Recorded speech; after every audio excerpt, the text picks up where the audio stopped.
Was there a moment when you realised it was sort of time up for Liam at the team? Was there a key moment, do you remember? He's certainly the greatest that is on the grid at this point in time. He has to be talked about in the same bracket now as some of the very greatest of all time in the sport. Hello, it's just me in the studio this week. Now, whenever there's a break in the race schedule, what we do is we take a deep dive into a particular subject or else catch up with a member of the Red Bull racing team. Now, this week, it's pretty exciting. I went off to the factory in Milton Keynes to chat to the team principal and CEO, Christian Horner, and much, much more beyond just Formula One.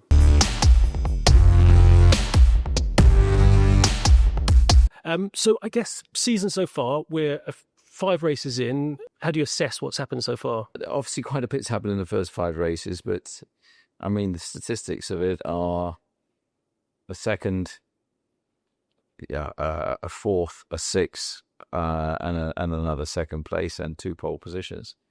And we know that there's areas of the car that we really need to improve. So I would say that Max has extracted every ounce of performance. And we've optimized, race weekends, so far. So we're only sitting 12 points behind in the Drivers' Championship. Obviously, the second car, we had the driver change at race 3. Yuki's finding his feet. The last 2 races comfortably into Q2. The last race he should have been, if he'd have repeated his Q2 time, P6 on the grid.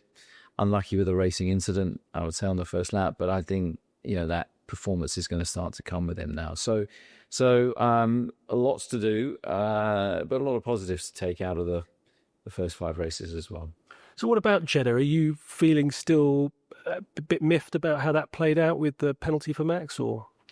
Well, it's frustrating, obviously. You look at, if we had given the position back, we chose not to at the time because it would have put us under pressure from the cars behind, plus the benefit of clean air is never to be underestimated. But I think the positives that came out of Jeddah were, on that first stint, we were able to pull away. And on the second stint, we were 4.8 seconds behind when we left the pit lane. And we finished the race 2.6 seconds behind Oscar. So we had the pace in that race to win it outright, which has really been the first time, I think, this year that we've had the upper hand in pace on race day to the McLarens. Do you think, had you given that back, you could have won the race, or do you... No, I think overtaking in that circuit, as you saw, is so hard. And when you run in the dirty air, to get close, particularly in that awesomely quick first sector, there would have been no chance. So it was frustrating, obviously. It was a very marginal call, hence the 5-second penalty, not a 10-second, but it is what it is. And, our focus is now very much on the next race. Is it a one-off weekend, or have you now got a better understanding of the car? Will we see more of this sort of performance? That is the $1 million question that I don't think anybody really has the answer to. I think that, we're starting to get a much better understanding of RB21 and where we need to improve. We're working hard on that. The whole team is very focused on that. And we've got another succession of races coming up that are going to be fascinating. I mean, Miami's going to be another hot race, theoretically should favour the McLarens. And then we come back to Europe. So let's see.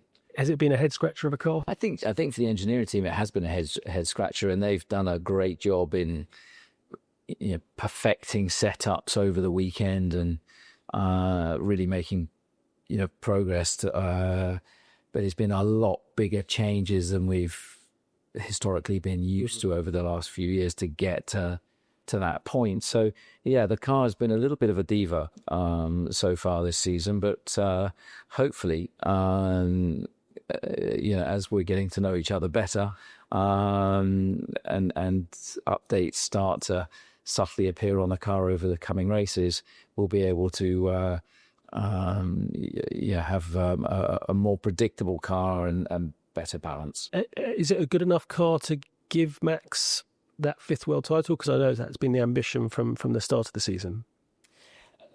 only the points table will tell at the end of the year. I mean, there's a lot of racing to go. We're not even a quarter of the way through the season yet. But, 5 races in, 12 points behind in the drivers, a couple of pole positions, a win, a couple of second places. With what we've had, that's not too bad. But now the key is getting performance on the car, dealing with some of its vices. And of course, we've also got a significant change in Barcelona when the front wings significantly change in their behavior. So again, whether that will benefit some or be to the detriment of others, only time will tell. Seeing that McLaren are the dominant car and have been at the start of the season, but for Max to be within 2 points of Lando and 12 points of Oscar is what, remarkable? Or it's really encouraging, and I think we've got to get, as I say, some performance on the car. Our advantage is that Max is de facto our primary hope for the Drivers' Championship, so all focus is on him with that, whereas McLaren have 2 number 1 drivers that ultimately are and will take points off each other. So that adds in another dynamic. And of course, Mercedes and Ferrari aren't too far away either. So if these cars continue to develop and concertina, it could be really exciting over the coming races. If we talk about Max, that Suzuka lap, is that the standout from him this season? That Suzuka lap was, outstanding. That again, I think the team did a good job to be able to give him a car that he could work with, and then he just had to go and extract every ounce of performance and be inch perfect. And I think the others perhaps didn't extract everything out of their cars, and Max did, and left nothing on the table. And it was enough by the smallest of margins to get that pole position. It felt like it was going to be a competition for third place. But Max just pulled out the most amazing lap. I could see on his compare time that I follow, you get intently sucked into how much is he up on the lap through every single corner.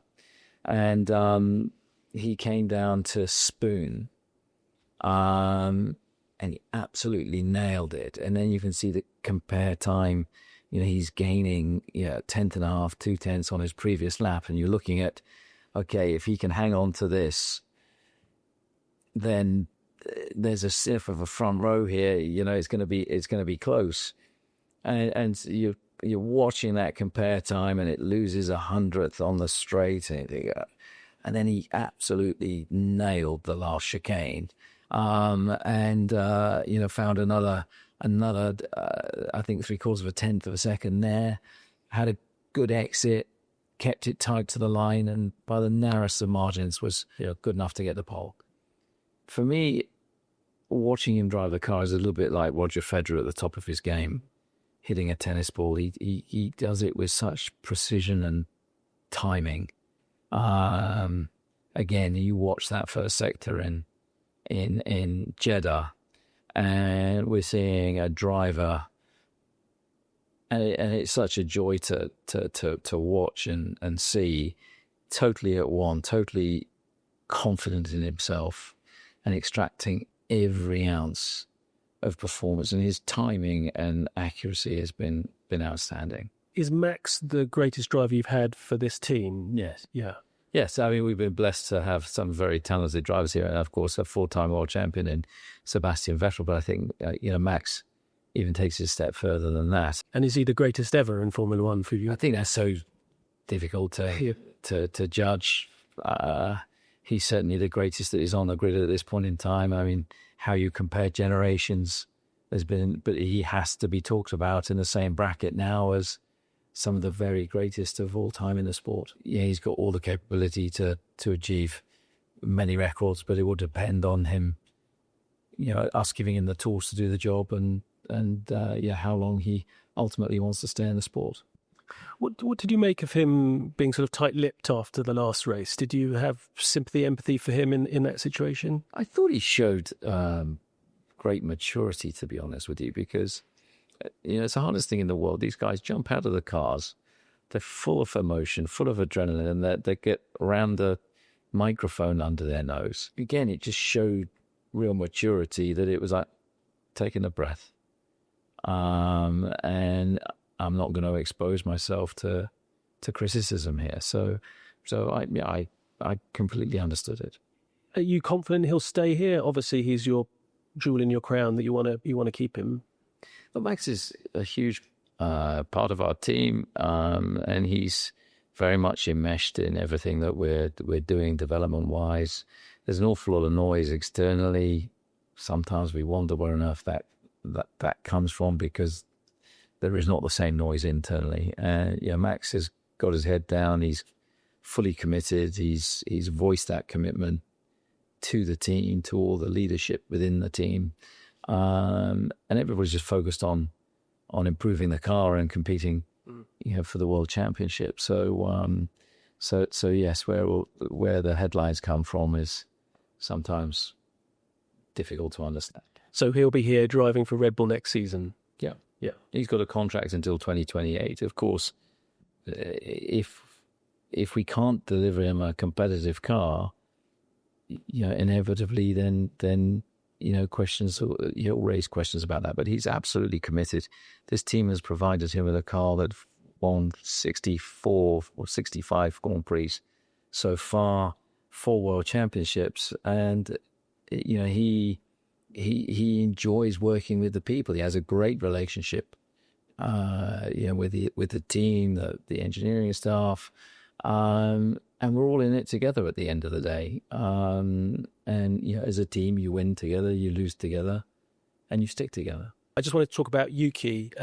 Talk about his impact. I mean, it's been a big week for him, because obviously he's playing catch up to a certain degree. He is playing catch up, but I mean, he's brought a real positive energy to the team. He's a real character, and of course, what you can't underestimate with him is his 5th year of experience now, and that is immediately evident in the feedback that he's providing. He's been quite a surprise in terms of the depth and quality of the feedback that he's providing. He's finding his feet. His pace has been improving and improving. I mean, Saudi was unlucky. I mean, the last couple of races he's been comfortably into Q3.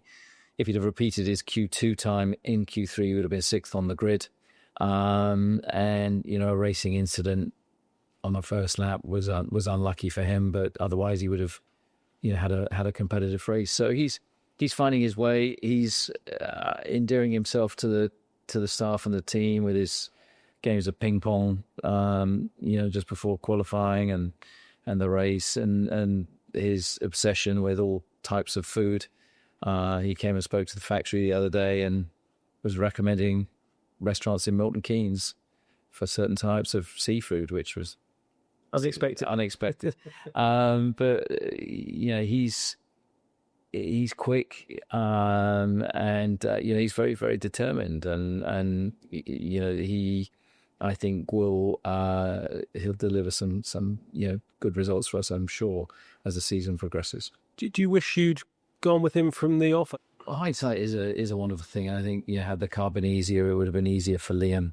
At the beginning of the year, but I think we chose to make the decision very quickly, so to not procrastinate. And I think that the fact that Red Bull owns 2 Grand Prix teams gives us that unique opportunity. So it was a question of, okay, Liam, we still believe in you, but I think we need to give you more time to develop. We were asking too much too soon.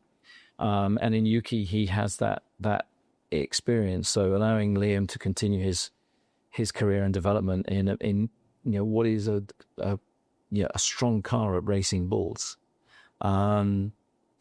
is better for him and obviously better for the team.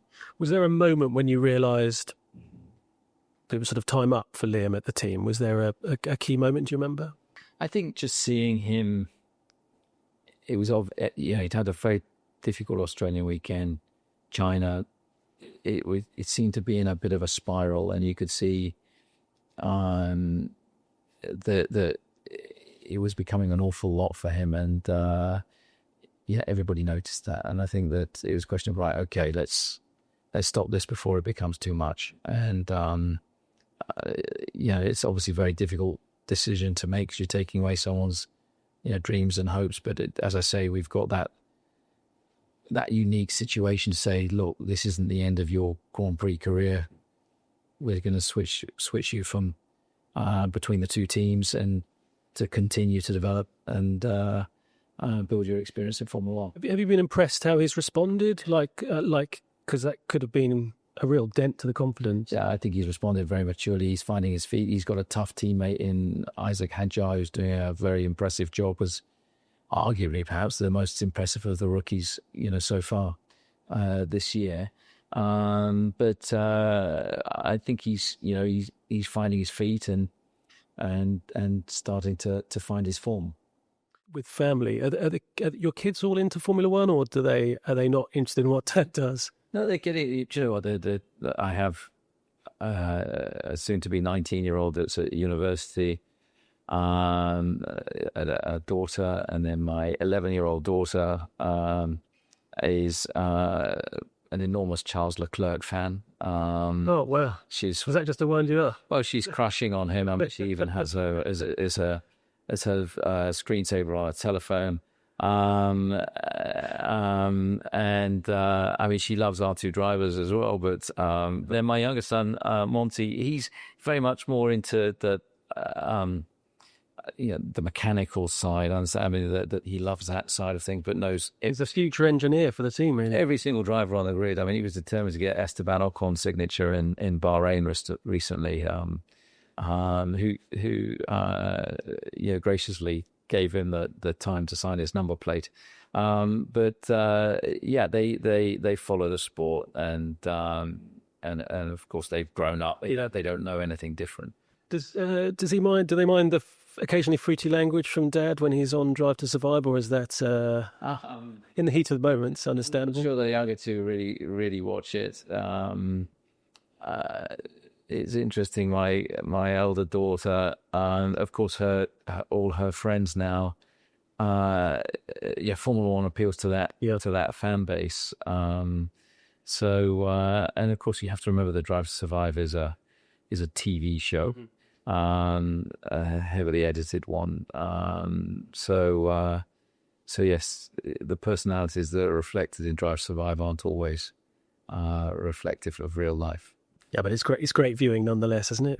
I mean, it's been phenomenal for the sport, and they do a great job in what they produce, and the numbers are off the charts. And it's brought a whole new, younger, more diverse fan base into the sport, which is fantastic. And Formula One has never had the popularity that it currently enjoys. And I think Drive to Survive has played an absolute pivotal role in that.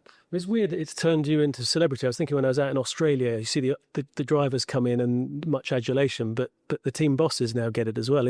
Did that take getting used to, or? Well, it's funny because always within the sport, there was a bit people.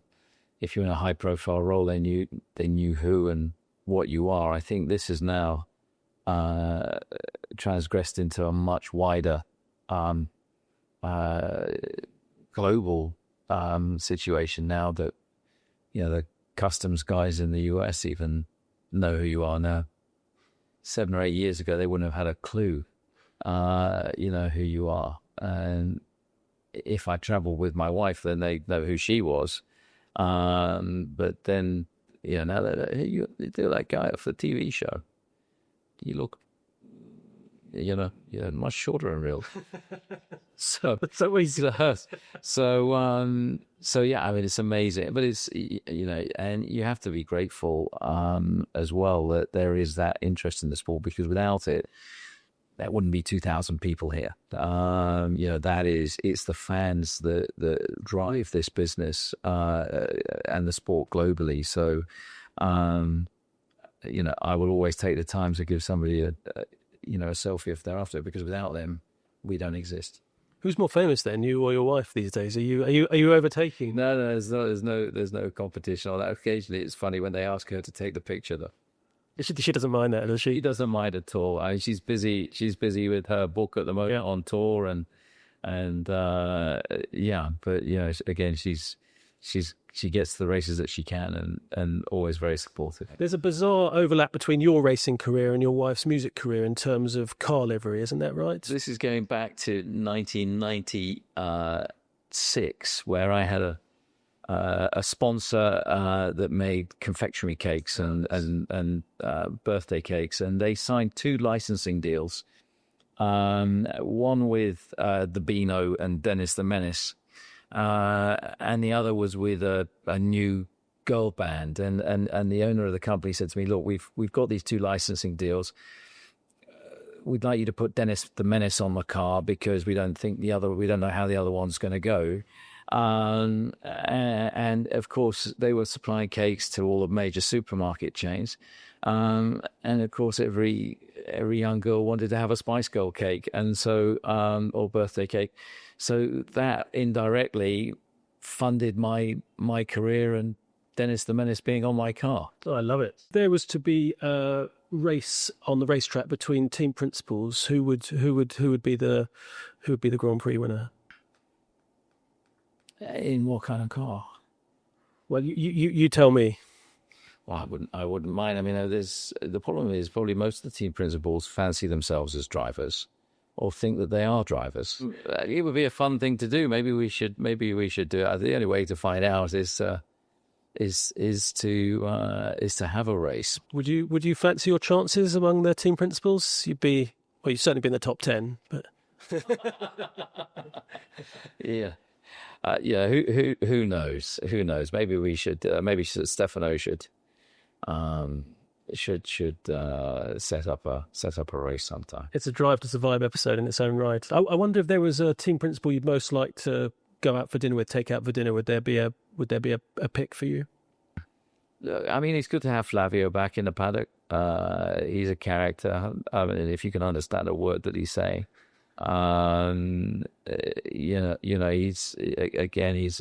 He's a fun guy. They're all very different. And if I look, when I first came into the sport, there were big characters like Ron Dennis and Jean Todt and Eddie Jordan was still around at the time. Flavio Briatore. They were big personalities. And you look around the room now, it's a very different makeup to what it was, when I first came into the sport. I know you're here at Red Bull, but if you had to, for one day, work at another team, which one would you choose? Do you know what? I couldn't begin to imagine working for another team other than Red Bull. I've been here from the start. I have no intention of being anywhere else.